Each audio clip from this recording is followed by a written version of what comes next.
3 men, a dozen games, and 1 goal to be the sole winner of the Survivor Games. The test for quick thinking, versatility, and elusiveness. Things none of us have, but luckily we don't need to pretend to. As for this episode, we move even less than a Discord mod who's been broken up by their e-girlfriend. The question is, can we compete from the shadows? To find out, who is the closeted queen?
The rules for this game are quite simple. All players must take their time to find a locker and hide in it for the duration of the game. Yes, I already have run out of ideas for this series after the second episode. Don't ask, it's better not to.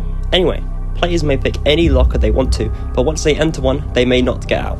A player loses when they leave or are pulled out of a locker. The way points and rounds work in this episode is identical to the previous one, therefore I will not explain it again. So for now, let's get into the game.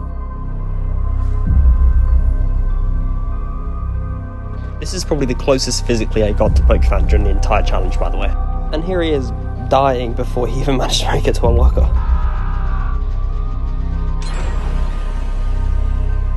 I'm nothing. I'm a failure in the eyes of the prophet! Ah! Hey! Dude, I'm sorry, I didn't mean it. Go away! Dad! Tom Cruise won't come out of the closet! What? Mr. Cruise?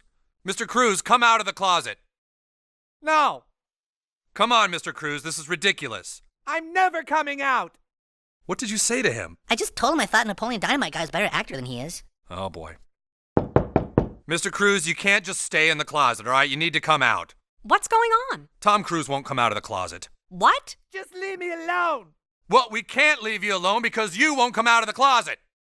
Well, I hope you enjoyed that nearly minute-long meme, because I gotta figure out some way to make this episode not boring.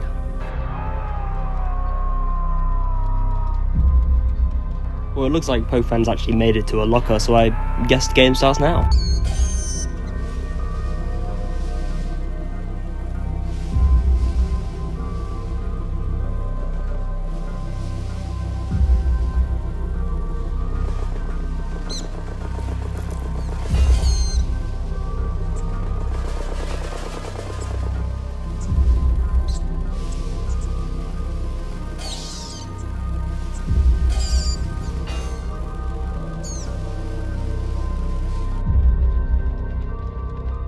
Oh, I've got 3 birds and someone's been hooked next to me.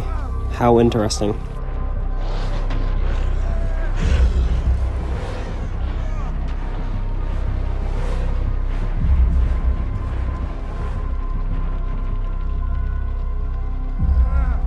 Well, that's about the most tension this video has caught, and do you know what the best thing is? Can't even see the other guy's, screen or anything. What is this?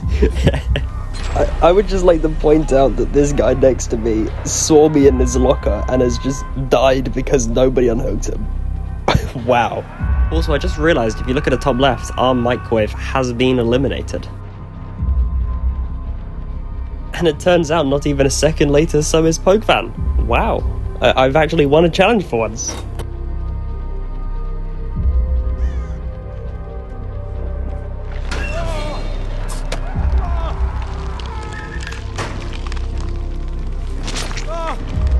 And just like that, Jonathan FPS has also been caught. Which gives me, your host, Jonathan FPS, his first ever win of the series. Time to move on to round 2. The only question is, can I perform as well as the previous round?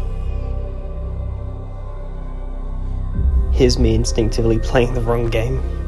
That was the previous episode, man. As you can see, somehow PokeFan has already died again before the challenge even starts, so... wow.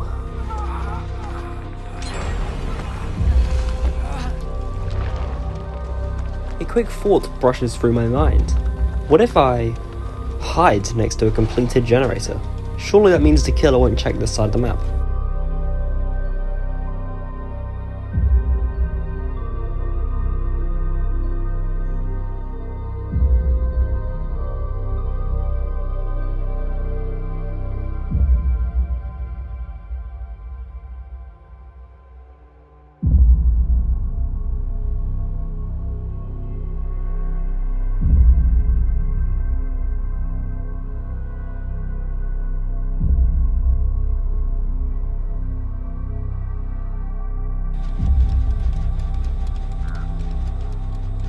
Oh my god, for like the first time in 4 hours something has actually happened.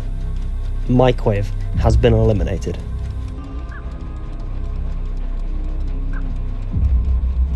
Oh, cute, a little passerby.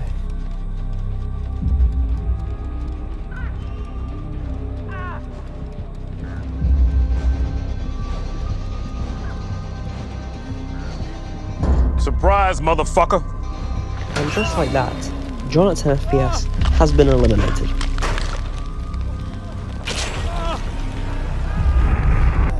But only moments later, so does PokeFan. It does not matter, however, since he was taken out of his locker last.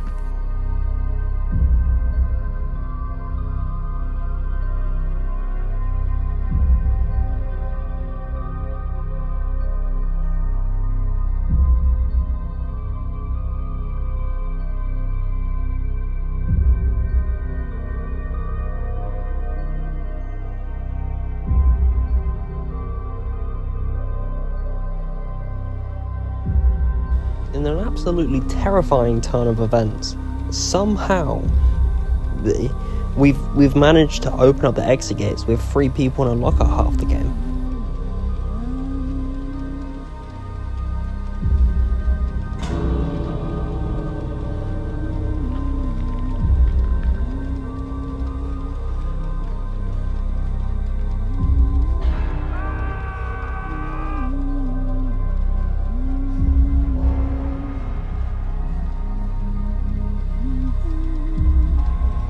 This is what a quality stealth play looks like.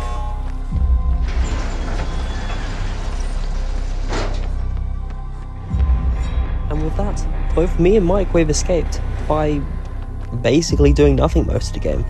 Not that it matters, because PokeFan is this round's winner, leading to a draw between the two of us. So I guess it's time for round 3.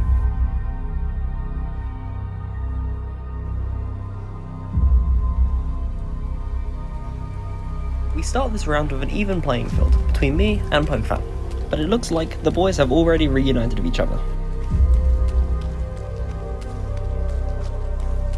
And so it happens, fairly close to spawn, I find my final resting place. Every game starts off with me finding a locker. I'm actually getting quite good at it. You could almost call it a morning routine.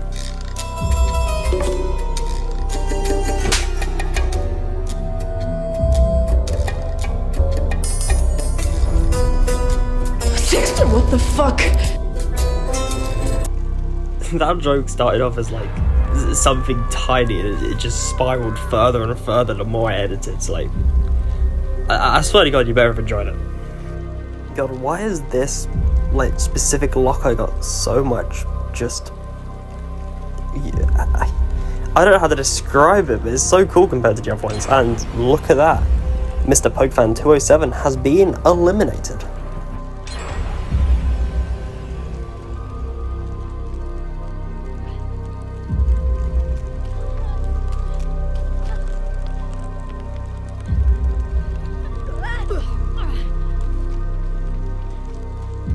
It looks like the same damn person's just doing loop-to-loops around my locker. I would just like to also say, I think of all of the lockers that has been picked today, this is by far the best one. I mean, like, the fact that it's on the opposite side of the map, well, it's like near a wall, I mean, and it's got like smoke covering me if someone comes. Oh, like the killer, that genuinely was not timed, but the killer won't be able to see my crows because of the smoke.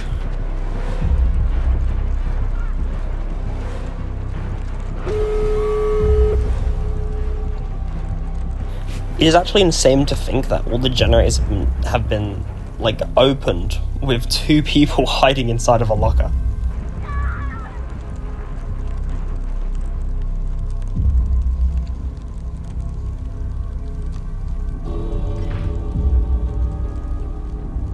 My god, the world burning around me while like the rain comes from the roof, and this is such a good shot right now. But somehow me and Microwave haven't been found yet. But the world is burning up.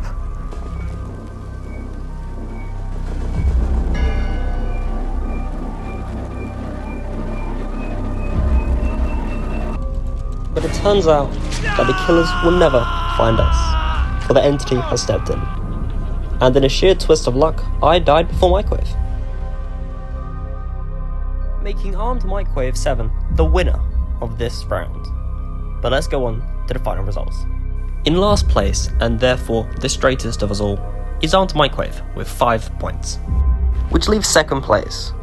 With 6 points, we have PokeFan207, which leaves just the most beautiful man of the hour, John at 10 FPS, with 7 whole points, making him tonight's winner and the closeted queen. With the amount of homoerotic jokes I have made during the course of this episode, I'm not sure how I feel about this victory, but I'll take it anyway. However, I'm afraid, for now, the trial is over.